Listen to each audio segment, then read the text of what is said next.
इस देश में जहाज में उड़ना और जहाज में उड़ के अपनी मंजिल तक पहुंचना आज भी इस देश की बहुत बड़ी आबादी के लिए एक सपना है। सर, आज एयरपोर्ट्स पर खाना इतना महंगा है, बाजार के मुकाबले 2 गुना 3 गुना दाम है। एक साधारण सी पानी की बोतल जो 20 रुपए की बाजार में मिलती है, वो एयरपोर्ट के भीतर जाकर फूड आउटलेट पे 100 रुपए की मिलती है। सर, सरकार ने कहा कि मालदीव्स मत जाओ, लक्षद्वीप जाओ छुट्टी मनाने। मैं आपको आज का रेट बता रहा हूं सर, अगर आज मुझे दिल्ली से मालदीव जाना हो तो 17,000 रुपए की फ्लाइट है, लेकिन दिल्ली से लक्षद्वीप जाना हो तो 25,000 रुपए की फ्लाइट है। सर, सरकार लाई एक स्कीम जिसका नाम था उड़ान, जिसका फुल फॉर्म है उड़े देश का आम नागरिक। पर कैसे उड़े? ना फ्लाइट के उड़ने के ऑप्शन है, ना अफोर्डेबल टिकट है, ना फ्लाइट सही समय पर चलती है, तो कहां उड़े, कैसे उड़े?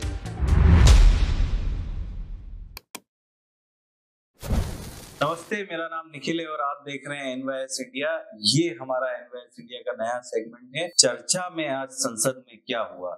जी हाँ, शीतकालीन सत्र भारत का चालू है और शीतकालीन सत्र के दौरान आज के दिन संसद में सांसद राघव चड्ढा ने भारतीय उड्डयन व्यवस्था है उस पर सवालिया चिन्ह खड़े करे हैं।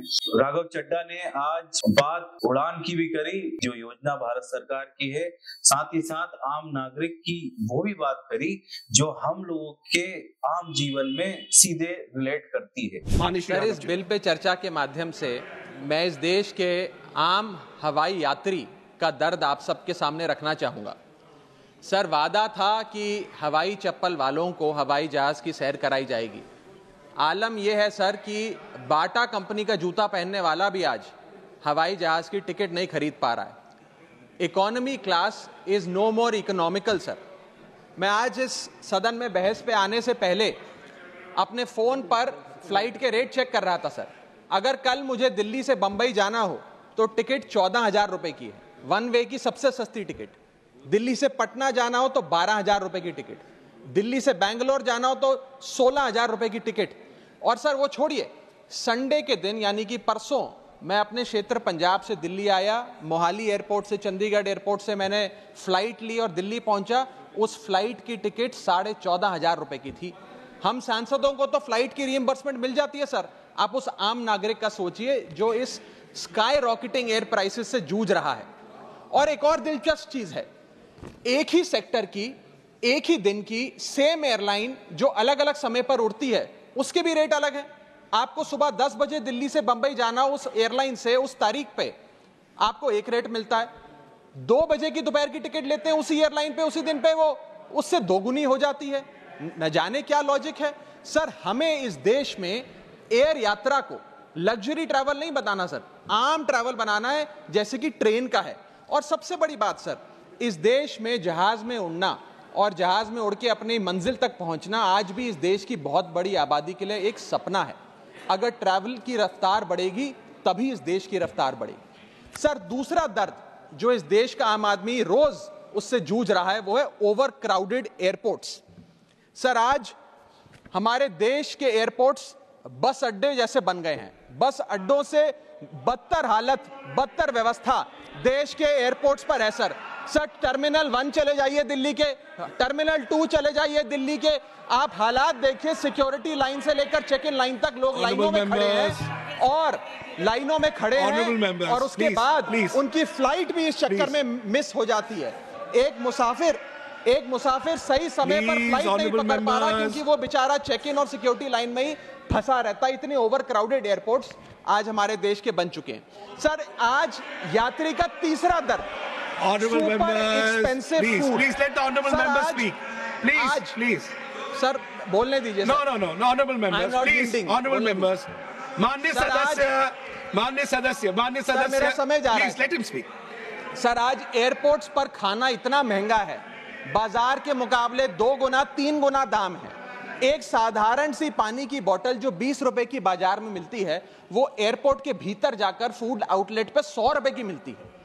आज यात्री जो इंतजार कर रहे हैं अपनी फ्लाइट का, वो पानी पीकर पेट भर रहा है कि कहीं 250 रुपए की चाय और 350 रुपए का समोसा ना खरीदना पड़ जाए।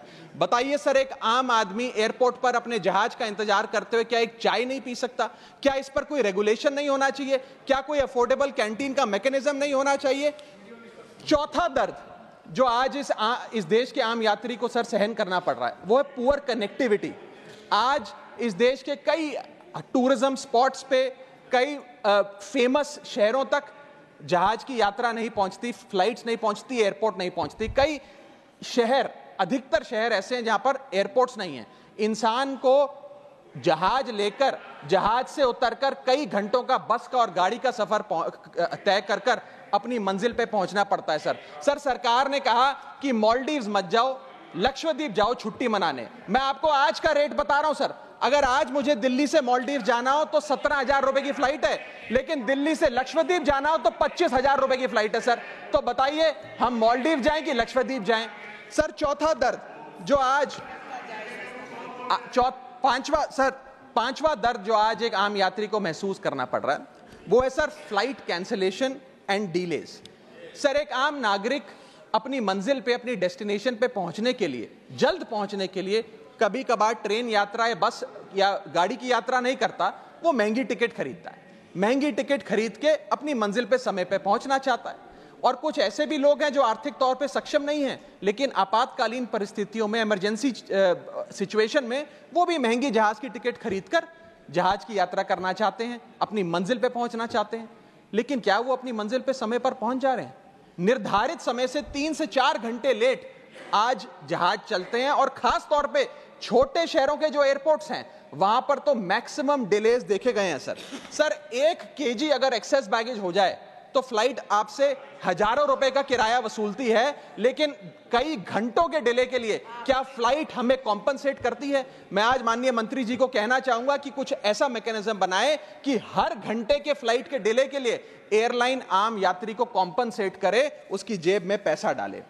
इसी के साथ साथ हर महीने एक चार्ट जारी होना चाहिए कि किस सेक्टर की कौन सी एयरलाइन ने कितने घंटे का डिले, किस सेक्टर की कौन सी एयरलाइन ने कितने घंटे का डिले यात्रियों को दिया। और इसी के साथ साथ सर छठा दर्द जो आज के भारत देश के आम यात्री को महसूस करना पड़ रहा है सर, वो है लैक ऑफ अफोर्डेबल ऑप्शंस।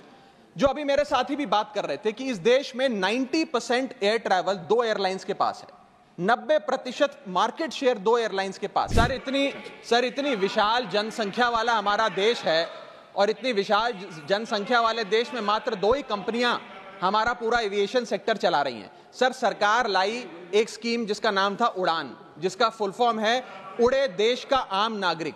पर कैसे उड़े? ना फ्लाइट के उड़ने के ऑप्शन है, ना अफोर्डेबल टिकट है, ना फ्लाइट सही समय पर चलती है, तो कहां उड़े, कैसे उड़े? और सबसे बड़ी बात सर, जब से ये उड़ान स्कीम आई है एक धारणा एविएशन सेक्टर में बनी हुई है कि जैसे ये स्कीम लागू हुई 2 एयरलाइन बंद हो गई, जेट एयरवेज और गो एयर, और तीसरी स्पाइस जेट बंद होने की कगार पे खड़ी है। तो अब लोग ये भी कहने लग गए हैं कि शायद उड़ान स्कीम एक बहुत बड़ा अपशगुन थी। और इसी के चलते आज हमारा देश का आम नागरिक प्लेन से वापस ट्रेन पे जा रहा है। सर मेरा 7वां दर्द बैगेज चार्जेस और बैगेज डिलेज। सर अगर आपका 1 केजी बैगेज ओवरवेट हो जाए तो हजारों रुपए एयरलाइन आपसे एक्सेस बैगेज के चार्जेस वसूल लेती है। यहां तक कि कुछ लोग अब अपना सामान एयरपोर्ट पर फेंक के चले जाते हैं बिकॉज उनके सामान में पड़ी वस्तुएं इतनी महंगी नहीं है जितना बैगेज चार्जेस एयरलाइन ले लेती हैं। और बैगेज के डिलेज देखिए सर, लंबा आपको इंतजार बैगेज बेल्ट पे करना पड़ता है कि कब हमारा बैग आएगा। जब स्क्रीन पर देखते हैं तो स्क्रीन पर लिखा आता है बैगेज ऑन बेल्ट, लेकिन बैगेज ऑन बेल्ट नहीं होता, सिर्फ 2-3 बिजनेस क्लास पैसेंजर्स का बैग आता है। देश के जो आम नागरिक, जो उनकी जो आम समस्या होती है उसके ऊपर उन्होंने चर्चा करी। और ये काफी महत्वपूर्ण है कि आम व्यक्ति जब एयरपोर्ट पे जाता है, वो जो बोतल है जो पानी की वो 20 रुपए की जो मार्केट में मिलती है वो एयरपोर्ट में 100 रुपए की मिलती है। जो चाय हम लोग 10 रुपए या 5 रुपए में जो बाहर मार्केट में पीते हैं वो एयरपोर्ट पे जाकर के 250 रुपए में हो जाती है।